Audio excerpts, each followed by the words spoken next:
এরপরে আল্লাহ আপনার সম্বন্ধে তওরাত কইছেন লা ইউজি বিসাইয়্যাতি সাইয়্যাতা ওয়ালাকিন ইয়াফু ওয়া ইয়াসফাহু, যে আপনি বুরাইয়ের বদলা বুরাই দেন না, বরং মাফ করে দেন, ছাড়ি দেন।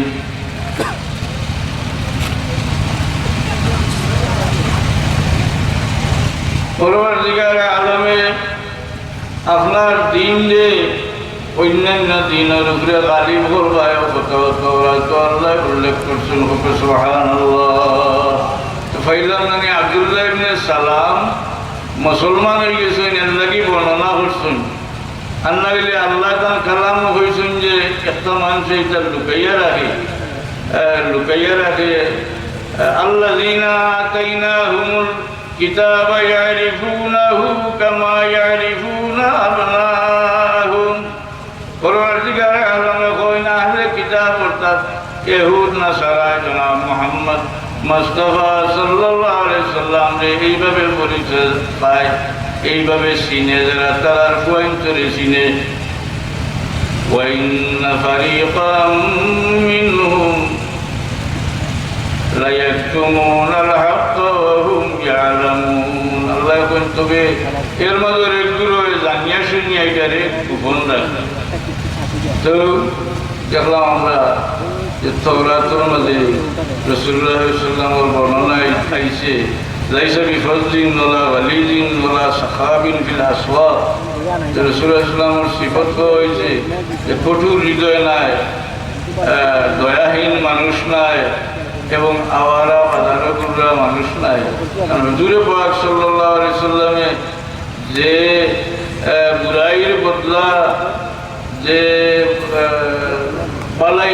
পালাই দিতেছেন অগণিত অসংখ্য প্রমাণের মাঝে আছে। বিশেষ করিয়া মক্কা শরীফ যে সময় জয়, এই সময় কাবা শরীফের খান্দার 360 দেবতারা আছে না, 360 দেবতারা। হুজুরে পাক সাল্লাল্লাহু আলাইহি ওয়াসাল্লামে এক রিওয়ায়াত মতো তার হাতে আছে একটা ধনুক, ও ধনুক দিয়া আল্লাহর হাবিবে দেবতার ফিটির দিকে দেবতার ফিটির দিকে ইশারা করেন, মক্কাইয়া পড়িয়া ভাঙি যায়। আল্লাহর হাবিবে তিলাওয়াত করেন জাআল হাক্কু ওয়া যাহাকাল বাতিল ইন্নাল বাতিলা কানা যাহুকা। এই আয়াতটি তিলাওয়াত করেন আর হাতের ধনুক দিয়া দেবতার দিকে ইশারা করেন, যে দেবতার মুখের দিকে ইশারা করেন শীতইয়া পড়িয়া ভাঙ্গি যায়, আর যে দেবতার পিঠির দিকে ইশারা করেন মুখ খাইয়া পড়িয়া ভাঙ্গি যায়। উপরে রয়েছিল আরো দেবতা হজরত আলী রাদিয়াল্লাহু আনহু, আল্লাহর নবী তার খান মোবারকের তুলিয়া ওগুলা ফালাইল হয়েছে। হজরত আলী প্রস্তাব বসলা, ইয়া রাসূলুল্লাহ আপনি উল্টো আমার খান দো। আল্লাহ নবী ফরমাইন তুমি আমার বাল লইতে হবে।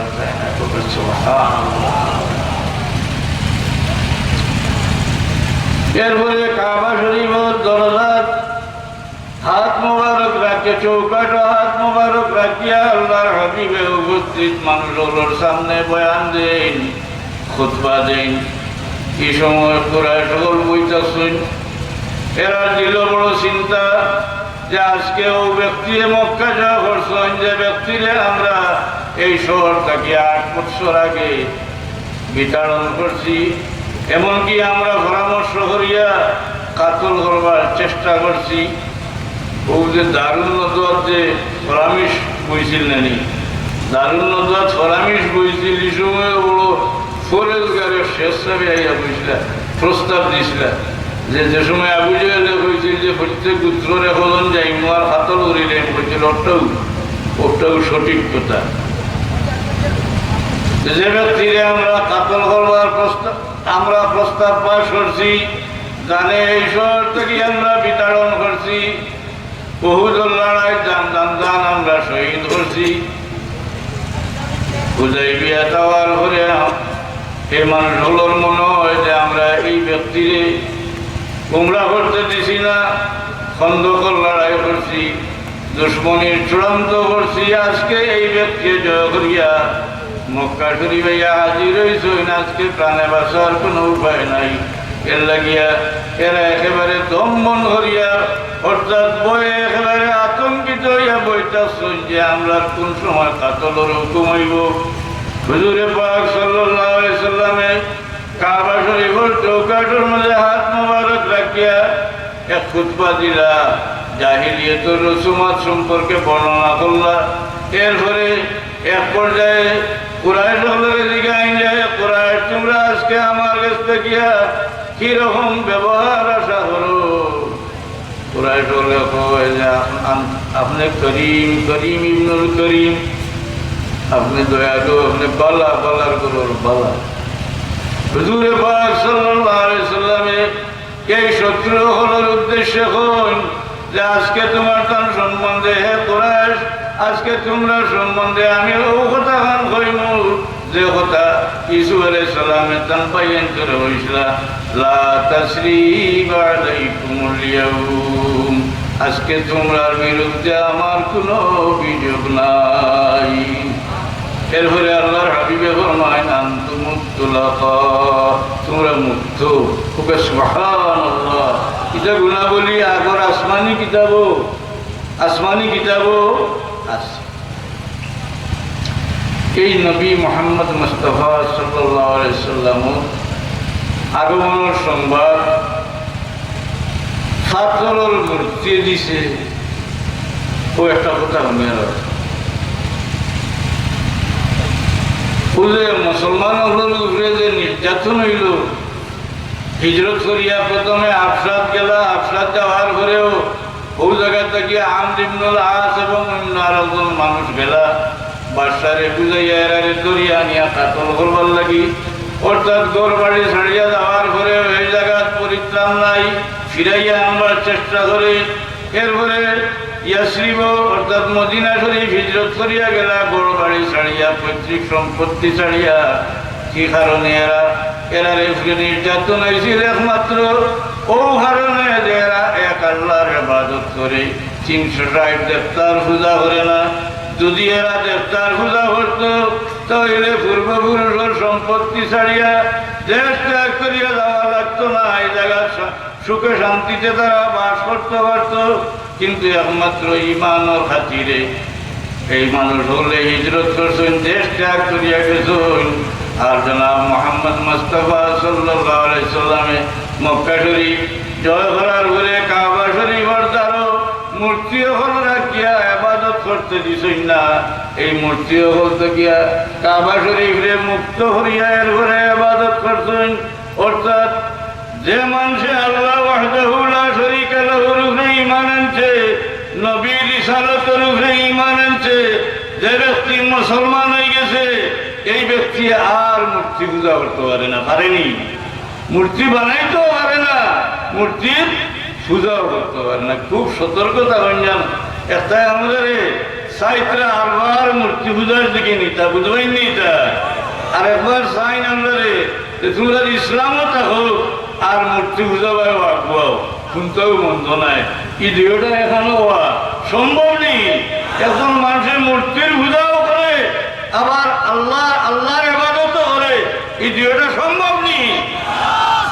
এটা আমরা ইমানের পরীক্ষা। মুসলমানও আমরা ইসলামের লাগি কোনো ত্যাগ স্বীকার করছি না। সাহাবায়ে কেরামে নিজের জান দিছেন, নিজের সম্পত্তি ছাড়িয়া গৃহ ত্যাগ করিয়া আফসাদ হিজরত করছেন, মদিনা শরীফ গেছেন, কিন্তু মূর্তি পূজার লগে কোনো আফুস করছেন না। কিন্তু আমরা সামনে আমরা যেমন বুঝা যায় এক দূরে ঠানিয়া আরবার বুঝাইতে চাইছিলাম, মিলাইতে না নিয়াসা নানি মূর্তি পূজাও করো আর মুসলমানও থাকো। হিন্দু ধর্মের মাঝে আছে মূর্তি পূজা, তার মূর্তি পূজা মূর্তি বানানি সব পূজা করা তারা ধর্মীয় কাম আছে না। কিন্তু মুসলমানে তো মূর্তিও বানাইতেও পারে না, আছে না, মূর্তির পূজাও করতে পারে। মাস্টারা মাহাজির হুজুরে পাক সাল্লাল্লাহু আলাইহি সাল্লামের কথা জবহরা গুরুয়ে সহি হাদিস শরীফ আছে। হযরত ওমর রাদিয়াল্লাহু আনহু কইন যে একদিন গরুর বাচ্চা লইয়া মানুষ আইল, অর্থাৎ মেরা মুসলমান নাই, আইয়া দেবতার সামনে জব করে কুরবানি দে। আমি শুনি এই জব করা গরুর থেকে আওয়াজ বাইরে, ইয়া জারিহ আমরুন নাজিহ রাজুলুন ফাসীহ ইয়াকুলু লা ইলাহা ইল্লাল্লাহ। সুবহানাল্লাহ। হযরত ওমর রাদিয়াল্লাহু আনহু কইলেন যে আমি অন্যান্য মানুষ দৌড়িয়ে গেল কিন্তু আমি বই থাকলাম। আবার উনি জব করা গরুর থেকে আওয়াজ বাইরে, ইয়া জারিহ আমরুন নাজিহ রাজুলুন ফাসীহ ইয়াকুলু লা ইলাহা ইল্লাল্লাহ। হুজুরে পাক সাল্লাল্লাহু আলাইহি ওয়াসাল্লামের খিদমতে আইলা ওয়াইল ইবনে হাজার হাদরামি, হাদরামাউতের একজন রাজ পরিবারের একজন মানুষ, বিশিষ্ট মানুষ, রাজ পরিবারের মানুষ, খুব সংক্ষেপ করে হইয়া তো আইয়া মুসলমান হয়ে গেল। আল্লাহ নবী তান লাগি দোয়া করল, আল্লাহুম্মা বারিক ফি ওয়াইল ইবনে হাজার ওয়ালাদিহি ওয়া ওয়ালাদি ওয়ালাদিহি। আল্লাহ নবী ফরমাইলা ওয়াইল ইবনে হাজারে আল্লাহ বরকত দেব, তার আওলাদে বরকত দেব, আওলাদের আওলাদে বরকত দেব। সুবহানাল্লাহ দোয়া করলা আল্লাহ নবী আর তাই মুসলমান হয়ে গেল। কইয়া কইন যে ইয়া রাসূলুল্লাহ যদি আমার অনুমতি দেন তাহলে, যদি আমার অনুমতি দেন তাহলে আমার আগমন কিলা হয়েছে ঘটনাটা আমি কইতাম। আল্লাহ নবী ফরমাইন তুমি কও। কইন আমার এক আতিক পাথরের মূর্তি আছে। একদিন দেবতার ঘর থেকে শুনি বড় ভয়ঙ্কর আওয়াজ, তো তাড়াতাড়ি গিয়া দেবতারে শ্রদ্ধা করলাম। আমি এই সময় তাই মুসলমান না, এখন দেবতারে শ্রদ্ধা করলাম। তখন দেবতার ভিতরে থেকে আওয়াজ বাইরে এল, ওয়াজাবা লিওয়াইল ইবনে হাজারিন ইউকালু ইয়াদরি ওয়া হুয়া লা ইয়াদরি। বড় তাজ্জুবের হতা ওয়াইল ইবনে হাজারের লাগি, মনে করা হয় তাই কিছু বুঝোই না, করে তাই শুনতেও বুঝি না। মাযা ইউরজা মিন নাহিতিন সাহরা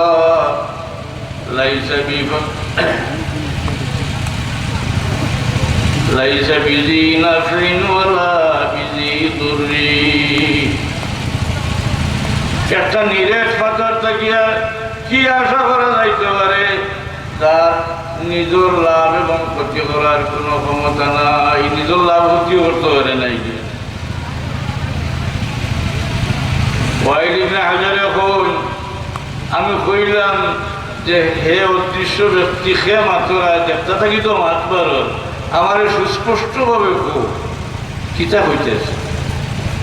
তখন আবার আওয়াজ বাইরে এল, ইরহাল ইলা ইয়াসরিবা যাতিন নাখলি তাদিনু দীনান নবীল মুসাল্লি মুহাম্মাদিন নবী খায়রির রাসূলি। তুমি ইয়াসরিব যাও, মদিনা শরীফের আগর নাম আছে ইয়াসরিব, তুমি ইয়াসরিব যাও আর নবী মুহাম্মদ মুস্তাফা সাল্লাল্লাহু আলাইহি সাল্লামের উপরে ঈমান আনো। ওকে সুবহানাল্লাহ। কইনের ঘরে দেশটা উল্টিয়া পড়ে গেল, গর্জন ভাঙি গেল, আর আমি ওটারে কুড়াল দিয়ে বাড়িয়া ভাঙ্গিয়া আর আপনার খেদমত আইসি। ওকে সুবহানাল্লাহ। রাসূলুল্লাহ ইসলামের আগমনের সংবাদ পাথরের মূর্তিও দিছে, গরু জব করা গরুও দিছে। আমি সংক্ষিপ্ত দুই একটা কথা শুনলাম।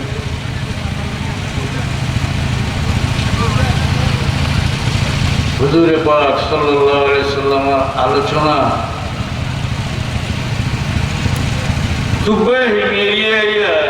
যে সময় মক্কা শরীফের মানুষে তারা অভ্যর্থনা করলো না, বাদশাহ বিরক্ত হইয়া চাইছিল দেবতা হল ভাঙ্গি লেখা।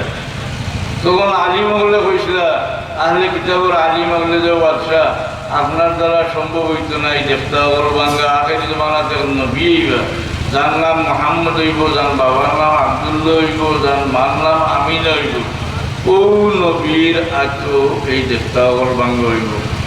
তাইলে মানে আমরা 8 হিজরি হুজুরে পাক সাল্লাল্লাহু আলাইহি সাল্লাম দেবতা হলে অপসারণ করছে।